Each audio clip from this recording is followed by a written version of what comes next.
Hello నమస్తే welcome back to my YouTube channel వెసీ paradise. I am Gajavalli Sai Sahiti.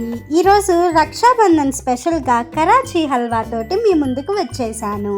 బయట sweet హోమ్స్లో దొరికే కరాచీ హల్వా టేస్ట్లో ఇంట్లో ఎలా చేసుకోవాలో తెలుసుకోవాలనుకున్నా, దీని వెనుక ఉన్న హిస్టరీ ఏంటో తెలుసుకోవాలనుకున్నా వీడియోని స్కిప్ చేయకుండా లాస్ట్ వరకు చూడండి. మరి ఇంకెందుకు లేట్, రెసిపీ ప్రాసెస్ చూసేద్దామా? Let's begin the recipe process. First ఒక బౌల్ తీసుకొని అందులో 1 కప్పు వరకు కార్న్ఫ్లోర్ యాడ్ చేసుకోండి. తర్వాత ఏ కప్తో అయితే కార్న్ఫ్లోర్ తీసుకున్నామో అదే కప్ తోటి 2 కప్పుల వాటర్ యాడ్ చేసుకొని ఎక్కడా కూడా ఉండలు లేకుండా బాగా కలుపుకొని పక్కన పెట్టుకోండి. తర్వాత స్టవ్ మీద ఒక కడాయి పెట్టుకొని 1 కప్పు పంచదార, 2 కప్పుల నీరు యాడ్ చేసుకొని పంచదార కరిగేంత వరకు వెయిట్ చేయాలి. కార్న్ఫ్లోర్ క్వాంటిటీ, షుగర్ క్వాంటిటీ ఈక్వల్గా ఉండాలని గుర్తుంచుకోండి. ఇన్ కేస్ మీరు గనక స్వీట్ బాగా ఎక్కువ తింటాము అనుకుంటే ఇంకొక 2 టేబుల్ స్పూన్స్ ఎక్స్ట్రా అయినా యాడ్ చేసుకోవచ్చు. బట్ పర్ఫెక్ట్ కరాచీ హల్వా రావాలి అంటే ఈక్వల్ క్వాంటిటీస్ అయితే సరిపోతాయి. సో ఈ విధంగా పంచదార మొత్తం మెల్ట్ అయిపోయిన తర్వాత పక్కన పెట్టుకున్న కార్న్ఫ్లోర్ స్లర్రీని మరొక్కసారి మిక్స్ చేసుకొని ఇందులో యాడ్ చేసుకోవాలి. మనం దీనిని యాడ్ చేసేటప్పుడు కలుపుకుంటూ యాడ్ చేసుకోవాలని గుర్తుంచుకోండి. అండ్ ఆల్సో మనం వన్స్ కార్న్ఫ్లోర్ స్లర్రీని యాడ్ చేసుకున్న వెంటనే కంటిన్యూస్గా కలుపుతూనే ఉండాలని గుర్తుంచుకోండి. మనం గనక ఉడికేటప్పుడు మిక్స్ చేసుకోవటం ఆపేసాము అంటే ఉండలు కట్టే అవకాశం ఉంది. అప్పుడు మనకి పర్ఫెక్ట్ స్మూత్ కరాచీ హల్వా రాదనమాట. సో ఈ స్టెప్ని మాత్రం అస్సలు మిస్ చేయకండి. కొంతమంది నీరు ప్లేస్లో పాలు కూడా యూస్ చేసి ప్రిపేర్ చేసుకుంటారు. కాకపోతే నిల్వ ఉంచుకునే టైం కొంచెం తగ్గుతుందనమాట. కరాచీ హల్వాని 19th సెంచరీలో ఫ్రీడమ్ రాకముందు కరాచీ అనే సిటీలో దీనిని ఇన్వెంట్ చేయటం జరిగింది. ఆ టైంలో అయితే బ్రిటిష్ ఇండియా కిందకి కరాచీ సిటీ వచ్చేది. బట్ ఇప్పుడు ఆ సిటీ పాకిస్తాన్లో ఉంది.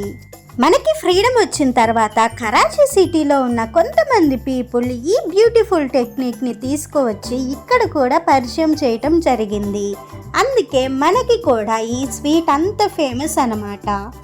ఎంతోమంది కరాచీ హల్వాని చాలా ఇష్టంగా తింటారు. ప్రిపేర్ చేసుకోవటానికి కూడా పెద్ద టైం ఏం పట్టదు. 15 to 20 మినిట్స్లో ప్రిపేర్ చేసుకోవచ్చు.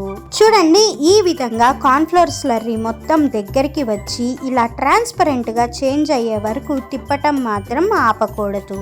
సో ఈ స్టేజ్కి వచ్చిన తర్వాత 1/2 టీ స్పూన్ యాలకుల పొడి, చాప్ చేసి ఉంచుకున్న గుప్పెడంత జీడిపప్పు, గుప్పెడంత బాదం, 3-4 డ్రాప్స్ వెనిగర్ అండ్ ఫుడ్ కలర్ని యాడ్ చేసుకోవాలి. ఇక్కడ ఫుడ్ కలర్ అయితే కంప్లీట్లీ ఆప్షనల్. బయట స్వీట్ హోమ్స్లో అయితే గ్రీన్, ఎల్లో, ఆరెంజ్ ఇలా రకరకాలుగా యూస్ చేస్తూ ఉంటారు. నేనైతే ఇక్కడ ఆరెంజ్ ఫుడ్ కలర్ని యూస్ చేశాను. మీ దగ్గర వైట్ సారపప్పు ఉంటే అవి కూడా యాడ్ చేసుకోండి, టేస్ట్ చాలా బాగుంటుంది. అండ్ వన్ మోర్ థింగ్, మీ దగ్గర వెనిగర్ లేకపోతే దాని ప్లేస్లో నిమ్మరసం యూస్ చేయండి.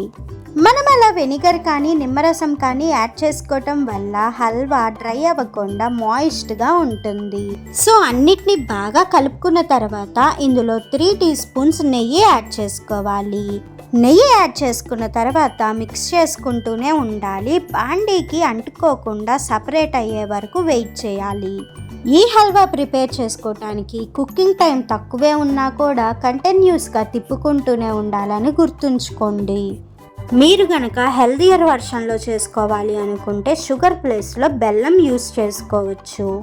అండ్ ఫైనల్గా ఈ విధంగా బాండీకి స్టిక్ అవ్వకుండా సపరేట్ అవ్వటం స్టార్ట్ అయిన వెంటనే స్టవ్ ఆఫ్ చేసుకొని ముందుగానే నెయ్యి గ్రీస్ చేసి ఉంచుకున్న ఏదైనా ఒక ప్లేట్లోకి కానీ మౌల్లోకి కానీ ట్రాన్స్ఫర్ చేసుకోవాలి.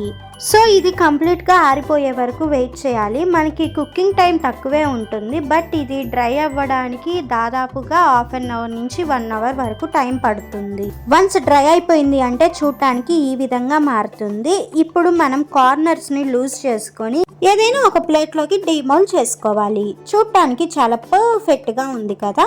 ఇప్పుడు మీకు నచ్చిన సైజులో కట్ చేసుకొని సర్వ్ చేసుకోవటమే. కరాచీ హల్వా, బాంబే హల్వా అని ఎంతో హై ప్రైస్లో అమ్మే ఈ హల్వాని ఇంట్లోనే ప్రిపేర్ చేసుకోవటం చాలా సింపుల్ కదా. ట్రస్ట్ మీ, టేస్ట్ అయితే సేమ్ బయట కొనే దానిలానే ఉంటుంది. ఈ రాఖీ పౌర్ణమి రోజున స్వయంగా మీ చేత్తో ఈ స్పెషల్ స్వీట్ని చేసి మీ బ్రదర్స్కి టేస్ట్ చూపించారు అంటే ఖచ్చితంగా ఇంప్రెస్ అవుతారు.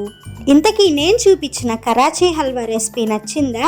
అయితే ఖచ్చితంగా ట్రై చేసి చూడండి. Stay tuned for more interesting recipes. Please do watch, like, share, comment and subscribe to my YouTube channel. Thank you for watching. Bye bye.